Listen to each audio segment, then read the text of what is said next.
सुधा, आई दीदी।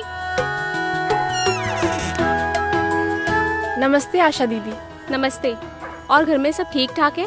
हाँ दीदी, सब ठीक है। कैसे आना हुआ दीदी? तुम्हें याद है ना, कल छाया VHND सत्र में ज्योति को टीके लगवाने आना है। रहने दो दीदी, मुझे नहीं लगवाना टीका वीका। पिछली बार ज्योति को टीके लगवाए थे, उसके बाद इसके पैरों में सूजन और बुखार आ गया था। ना ठीक से दूध पिया, ना सो पाई, बस रोई जा रही थी।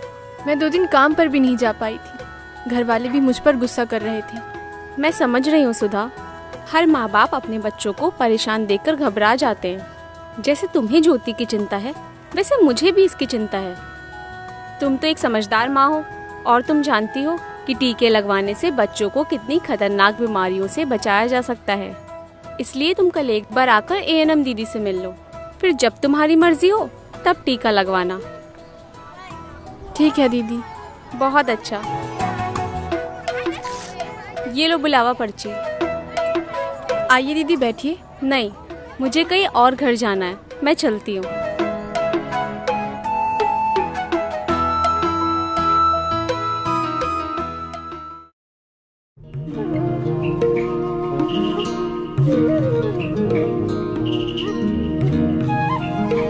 नमस्ते दीदी। नमस्ते दीदी।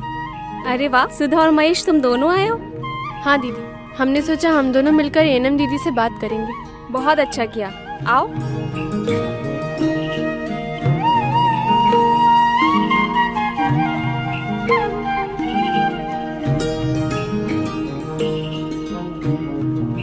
नमस्ते सुधा और महेश, कैसे हो? सब बढ़िया है दीदी। आशा ने मुझे बताया कि पिछली बार ज्योति को टीका लगने पर बुखार आ गया था। जी दीदी, हम सब बहुत परेशान हो गए थे। अच्छा, जब पिछली बार ज्योति को बुखार आया था तब तुमने क्या किया था? दीदी, उस दिन आपने एक गोली दी थी, पर इतनी छोटी बच्ची गोली कैसे निगल पाती, इसीलिए हमने उसे पीस कर गोली खिला दी। बड़ी मुश्किल से गोली खा पाई थी ये। और गोली खाने के बाद क्या हुआ? दीदी, 1 या 2 दिन तक बुखार की गोली देनी पड़ी थी, फिर ज्योति बिल्कुल ठीक हो गई थी, लेकिन गोली खिलाने में बड़ी परेशानी हुई थी। घबराने की कोई बात नहीं है। और हाँ, मैं तुमको एक और बात बता दूं कि इसको जो टीके लगे थे उससे ये कई खतरनाक और जानलेवा बीमारियों जैसे डिप्थीरिया, काली खांसी, tetanus, pneumonia, hepatitis B, polio और डायरिया आदि से बची रहेगी। जानते हो, यदि किसी बच्चे को इनमें से कोई भी बीमारी हो जाए तो इसका इलाज हो पाना मुश्किल है और कई बार तो बच्चे की जान भी चली जाती है। ऐसे में इन खतरनाक बीमारियों से बचने का सबसे आसान उपाय है टीकाकरण। हाँ, माना टीके की वजह से कभी कभी बच्चे को बुखार हो जाता है, लेकिन वो 1-2 दिन में बिल्कुल ठीक हो जाता है। लेकिन बच्चा हमेशा के लिए इन खतरनाक बीमारियों से बच जाता है। ऐसा है क्या दीदी? बिल्कुल। अब चेचक और पोलियो की बीमारी को ही देख लो, इनसे ग्रसित बच्चे दिखते हैं क्या? नहीं दीदी। ये सब बीमारियां सिर्फ टीकाकरण की वजह से ही खत्म हुई हैं। सोचो, जो माँ बाप अपने बच्चे को बुखार या दर्द होने के कारण टीका नहीं लगवाते, वे अपने बच्चे का कितना बड़ा नुकसान करते हैं। कई बार बड़े फायदे के लिए छोटी छोटी मुश्किलों को नजरअंदाज करना ही पड़ता है। जैसे मुझे भी मोटरसाइकिल खरीदने के लिए हर महीने थोड़े थोड़े पैसे जोड़ने में बड़ी तकलीफ हुई, पर आज आराम से काम पर जाता हूँ। बिल्कुल सही कहा तुमने महेश, घबराने की कोई बात नहीं है।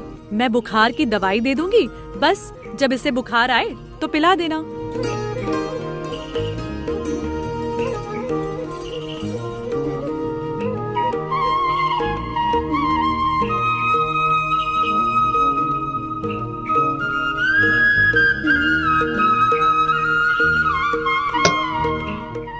ये है बुखार वाली दवा। पीने वाली दवा? हाँ सुधा, चूँकि बच्चों को टैबलेट देने में दिक्कत होती थी, इसलिए सरकार बच्चों के लिए अब पैरासिटामोल सिरप की शीशी दे रही है। जी दीदी, अब मैं ज्योति को समय से सारे टीके लगवाऊंगी।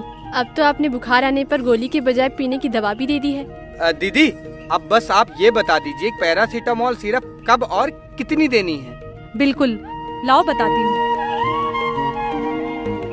चूँकि ज्योति की उम्र अभी 6 महीने से कम है, इसलिए उसे सिर्फ 2.5 ml यानी कि इतना सिरप देना है। और किसी भी बच्चे को एक दिन में यानी 24 घंटे में अधिकतम 4 खुराक ही दी जा सकती है। और ध्यान रहे कि 2 खुराकों के बीच में कम से कम 4 घंटे का अंतर होना जरूरी है। समझ गई दीदी। तो अगली बार जब ज्योति 3.5 महीने की हो जाए तो उसे टीका लगवाने ले आना। और हाँ, ये टीकाकरण कार्ड जरूर लाना। जी दीदी, जरूर ले आऊंगी। और बुखार आ जाए तो?